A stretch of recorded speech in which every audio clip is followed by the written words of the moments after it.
নবী বলে, মা চলেন, বোঝাটা কোথায় রাখবেন, চলেন। বোঝা ফেলে দিয়া তারপরে সিদ্ধান্ত নিব কি করা যায় গো মা। এবার বোঝাটা ফেলে দিয়া নবী বলে, মা চলে যাই, বেয়াদবি হলে ক্ষমা করবেন। বুড়ি ধরে রাখছে জামার মধ্যে, তোমরা যাইতে দিতাম না। আমি যে একটা কথা বলছিলাম, মুহাম্মদের কতল করবা, আমার বাড়ি ঘর সব নিয়ে যাইবা, কি বলো? নবীজি কেঁদে কেঁদে বলে, মা যার জন্য বাড়ি ছাড়লেন, যে মুহাম্মদের জীবন ভর গালি দিলেন, ও মা যাকে কতল করলে জায়গা জমিন টাকা পয়সা বাড়ি ঘরের মালিক বানাবেন। এবার আপনি সত্য করে একটু বলেন, মুহাম্মদরে আপনি চিনেননি? কয় না। কোনদিন দেখছেন কিনা? কয় না। কয় আপনি চিনবেননি? বলে কেউ যদি চিনিয়ে দেয় তাহলে চিনব, এই ছাড়া আমি চিনি না। তখন নবী কেঁদে কেঁদে বলে, মাগো এইবার আপনি একটু আমার দিকে তাকান।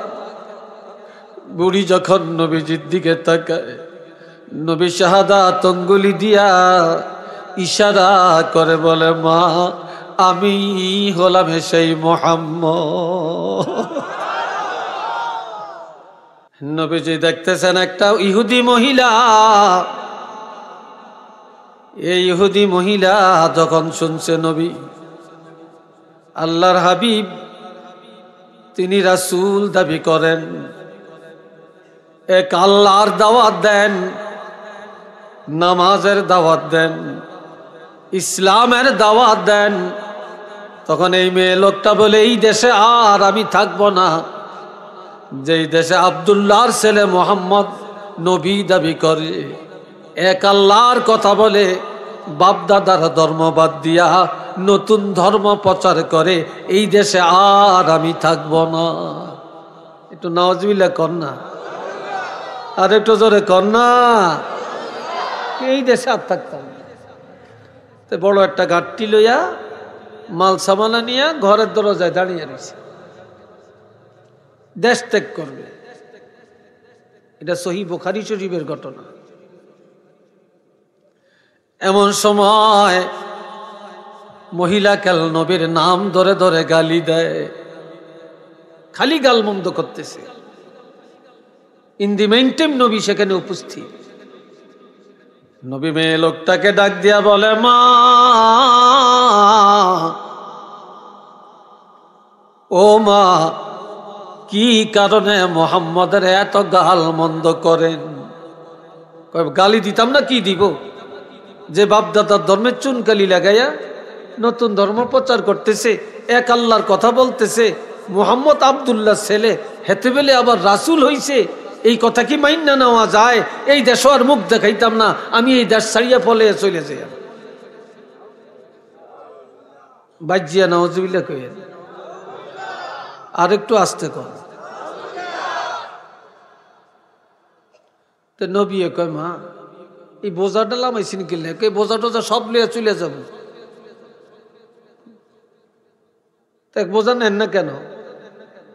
মুহাম্মদ যদি রাসূল হয়, আর হেতে মুহাম্মদ যদি রাসূল হয় আর মুহাম্মদ যদি প্রেসিডেন্ট হয়, হেতার তো দায়িত্ব আমার বোঝাটা আগিয়ে দেওয়া। এতে কোথায় এখন আমার বোঝাটা দিয়ে আসে না? নবী বলেন, মা এটা ঠিকই বলেছেন গো মা, তবে আমি একটা যুবক, আমার মাথায় আপনারা বোঝাটা তুলে দেন। বুড়িকে আমি পারতাম না, পারলে তুমি লও। নবী নিজে টান দিয়া বোঝাটা মাথায় উঠিয়ে ফেলছে। বুড়িকে বাপ রে বাপ, এত ভারী বোঝা এই যুবক মাথায় উঠিয়ে ফেললো একা। নবীর শক্তি হলো নবুয়তের শক্তি, ঠিক না? এটা কি চারটিখানি কথা নাকি? তো বোঝা মাথায় নিয়ে দাঁড়িয়ে রইছে। বুড়ি দমক দিয়া কয়, হাঁটো। আমার নবী কেঁদে কেঁদে বলে, মা ও মা, আমি আপনারে মা বানাইছি, আমি আর শিশুকালে মা হারাইলাম, বাবার চেহারা দেখি নাই, তবে আমি আপনারে মা বলে সম্বোধন করলাম, আপনি আমার আগে আগে যান, আমি আপনার সন্তানের মতো পিছে পিছে যাব। বুড়ি কয়, তুমি বোঝা নিয়ে পারবা? কয় পারবো। কয় পারবো? কয় তুমি তো রাস্তা চিন্তা না, কামনে সামনে থেকে ডাইন বাও বলে দিয়েন, আমি ওই অনুপাতে হাঁটবো। তো মহিলা ইহুদি আগে যায়, নবী পিছনে বোঝা মাথায়, বোঝা মাথায়। আমি একদিন বাসে উঠলাম, তো কয়েকটা মুরব্বী, বাসের মধ্যে জায়গা নাই, বসার জায়গা নাই, তো হ্যান্ডেলে দড়িয়ে দাঁড়িয়ে রয়েছে এই ওনাদের মতো মুরব্বী, একদম ঠুট্টুটিয়া মুরব্বী, স্কুলও পড়ে, কলেজও পড়ে বা অন্য কাজ করে, যুবক। এরা সিটের মধ্যে, বাসের সিটের মধ্যে বসে রয়েছে, আর মুরব্বীরা হ্যান্ডেল দড়িয়া দাঁড়িয়ে রয়েছে। হ্যান্ডেল বুঝেন তো, দাঁড়িয়ে রয়েছে। তো এখন মুরব্বীরে দেখলে চোখে চোখে নজর পড়লে সিটটা ছাড়িয়ে দিতে হইব, ইজ্জত করতে হইব। তো এখন হুদ পেপার একটা তলে এমনি পড়ে, মনে হয় যেন এত মুরব্বীরে দেখে না, চালাক তো, ফেভারিটটা পড়ে। এখন এসে সরকার বাজার, এখানে বাসের তেন নামবে, অন সিটের তেন খাড়াইছে অনেক, আরে কাকা কাকা কাকা নিও, আরে আপনি কোনান ধরছেন কাকা, কোনান ধরছেন। কেমন ফিটার দরকার এইসব জানেননি? এতক্ষণ কাকারে দেখে না, অনেক লামনের সময় কয় কাকা। সালাক কত, কি বিশ্বাস হয় না আপনারা? হ্যাঁ, আরে যুবক, তুমি বুড়ো হইলে কি পাইবা? অথচ হাদিসে আছে, ক্বালা রাসূলুল্লাহি সাল্লাল্লাহু আলাইহি ওয়াসাল্লাম, মান লাম ইয়ারহাম সাগীরানা ওয়া লাম ইউআক্কির কাবীরানা ফালাইসা মিন্না। কাজে ছোটরা মুরব্বীকে শ্রদ্ধা করে না, আজ মুরব্বীরা ছোটকে স্নেহ করে না, যে ছোটরা মুরব্বীকে শ্রদ্ধা করে না, আজ যে মুরব্বীরা ছোটকে স্নেহ করে না, নবী বলেন তারা আমার উম্মত হতে পারে না, তারা আমার উম্মত না। একটু নাউজুবিল্লাহ বলেন না, আর একটু জোরে কোন। এক ব্যক্তি যে কই, ইয়া রাসূলুল্লাহ, আমি কোনোদিন কোনো বাচ্চারে কোলে লই না, চুমো খাই না, আদরও করি না। তখন নবীজি বললেন, তোমার অন্তর থেকে যদি আল্লাহর দয়া আল্লাহ উঠাইয়া নিয়ে যায়, আমি রাসূলের করার কিছু নেই। অর্থাৎ যে ছোটরে মায়া করে না, চুমা খায় না, আদর করে না, তার অন্তরে আল্লাহর রহমত নাই, দয়া নাই। আর যে মুরব্বীকে ইজ্জত করে না, তার মধ্যে আল্লাহর রহমত নাই। এখন নবী বোঝা নিয়া যাইতে আছে, কিছু দূর যাওয়ার পরে বুড়ি বলে, বাবা তোমার এত চিনি না, তোমার মতো ভালো মানুষ এই দুনিয়ায় আর একজন নাই, তোমারই উচিত নবী হওয়া, তোমারই উচিত রাষ্ট্রপ্রধান হওয়া। সুবহানাল্লাহ কন্যা, কি হওয়া? রাষ্ট্রপ্রধান হওয়া। তো বাবা একটা কথা কই, কি জি, মুহাম্মদ রাসূল দাবি করে, প্রেসিডেন্ট দাবি করে, মানুষকে দরিয়া দরিয়া কোরআনের দাওয়াত দেয়, নামাজের দাওয়াত দেয়, আল্লাহর কথা বলে, এই মুহাম্মদের কতল করতে পারবেনি? মুহাম্মদের যদি কতল করিয়া এই খবরটা আমাকে দিতে পারো, আমার অনেক টাকা আছে, বাড়ি ঘর আছে, বিল্ডিং আছে, আমি সব তোমাকে দান করে দিব। একটু নাউজুবিল্লাহ কর না, আর একটু জোরে বলেন না।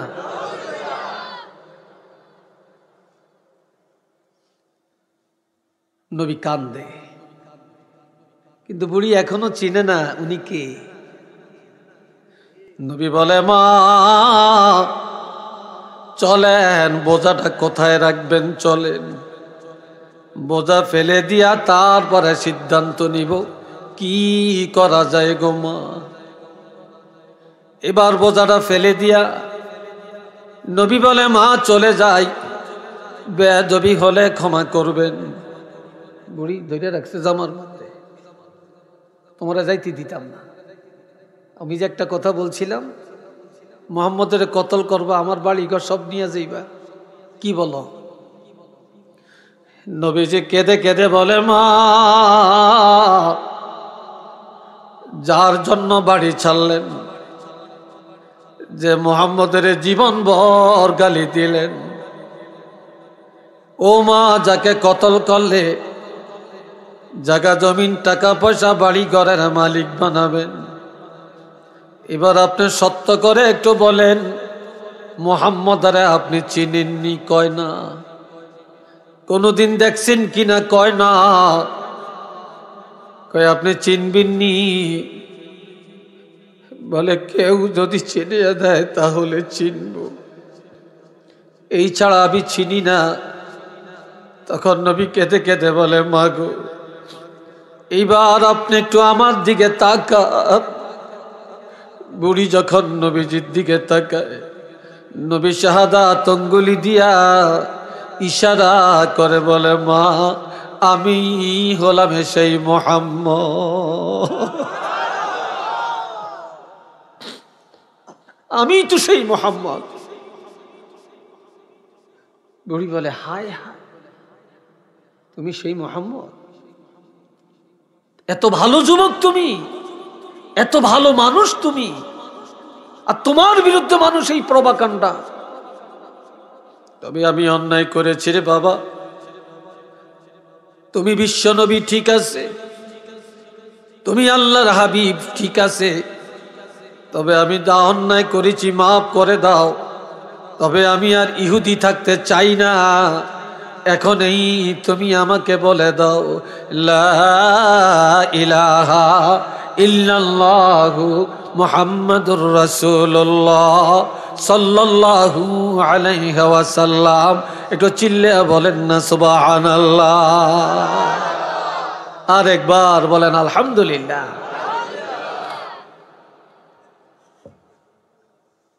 আমরা কি যুবক? আমরা কোন যুবক? হাজিরিন কেরাম, আমার আল্লাহ বলেন,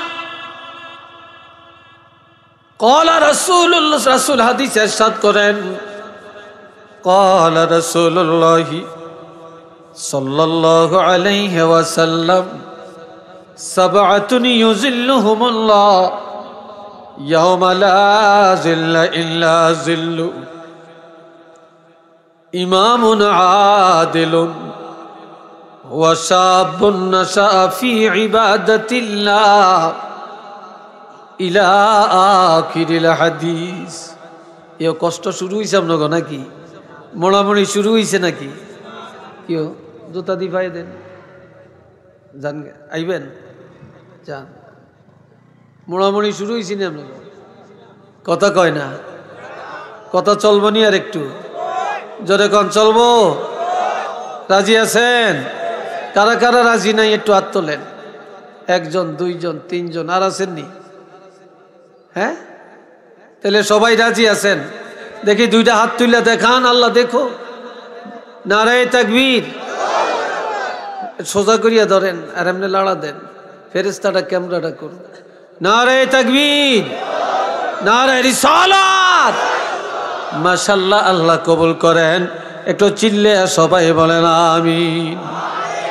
তবে হাদিসটাই আলোচনা শেষ আজকে। আল্লাহর হাবিব ইরশাদ করেন, কিয়ামতের ময়দানে মুসিবতের দিন, যেদিন আশ্রয় নেওয়ার মতো কোনো জায়গা নেই, সেদিন আল্লাহ পাকের আরশে আজিমের ছায়া ছাড়া কোনো ছায়া নাই। সেদিন আমার আল্লাহ আরশে আজিমের ছায়ার নিচে 7 শ্রেণীর মানুষের জায়গা করে দিবেন। 7 দল মানুষ আল্লাহ পাকের আরশে আজিমের ছায়ার নিচে জায়গা পাবে। আওয়াজ দিয়া বলেন না সুবহানাল্লাহ। কয় শ্রেণী? জোরে বলেন কয় শ্রেণী? 7 শ্রেণী। এইবার এই 7 জনকে আপনারা আসেননি এর মধ্যে? আমার যুবকরা ছেলেরা আছে কিনা বা আছেন কিনা এবার একটু নিজে করে মাপকাঠি দেন। আমি একটা একটা করে বলতেছি। মহিলারা স্বামীর আত্মীয় স্বজন দেখলে কলিজা ফাটিয়া যায়। এক বেলা খাওয়াইলে আর এক বেলা খাওয়াতে চায় না। একদিন কথা বললে আরেক দিন বলতে চায় না। এমনকি মেহমান আসছে এই পরিচয়টা দিতে রাজি না। কিন্তু মহিলার মেহমান যদি আসে, মহিলার বাপের বাড়ির থেকে যদি মেহমান আসে, মহিলার মা বাপ ভাই বোন যদি আসে, তখন মহিলা একদিনের জায়গায় 10 দিন বালা বালা পাক করিয়া খাওয়াইতে চায়, কলিজাটা কাটিয়াও খাওয়াইয়া দিতে চায়। কি কথা ঠিক না?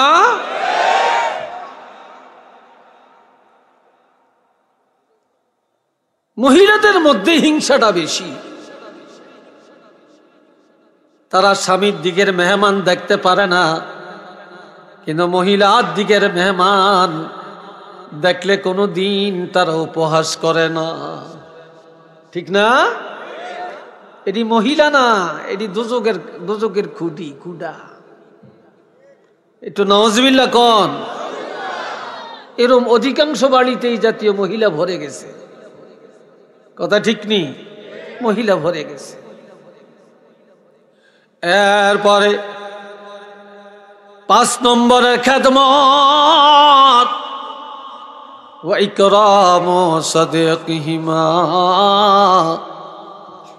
পিতামাতার রেখে যাওয়া বন্ধু বান্ধব, বাবার বয়সের একজন মুরব্বীকে সম্মান করা, মার বয়সের মুরব্বীকে সম্মান করা। বাবা যাদের সাথে চলাফেরা করছেন তাদেরকে ইজ্জত করা, মার যাদের সাথে চলমিল রেখেছেন তাদেরকে সম্মান করা। আজকে আব্বা নাই আম্মা নাই, তাদের বয়সের মুরব্বী আছে আর তাদের বন্ধু বান্ধব আছে। যদি তাদেরকে সম্মান করা হয়, পিতামাতার খেদমতের সওয়াব পাওয়া যাবে। উচ্চ আওয়াজে বলেন না সুবহানাল্লাহ। আরেকবার কোন।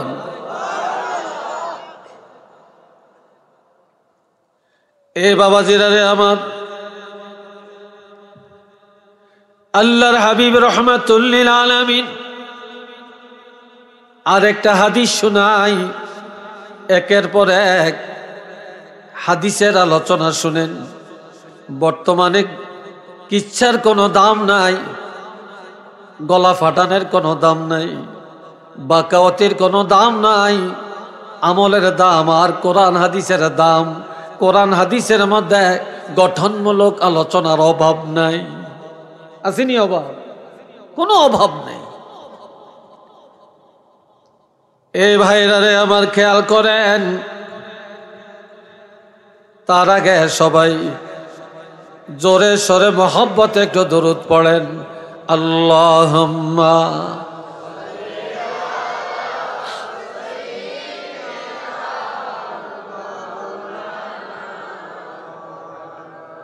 একটু পানি দিয়ে নাও। সাইয়্যিদানা মাওলানা, জোরে জোরে আল্লাহুম্মা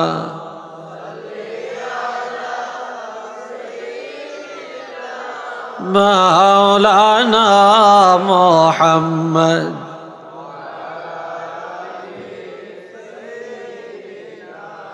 মাওলানা মুহাম্মদ।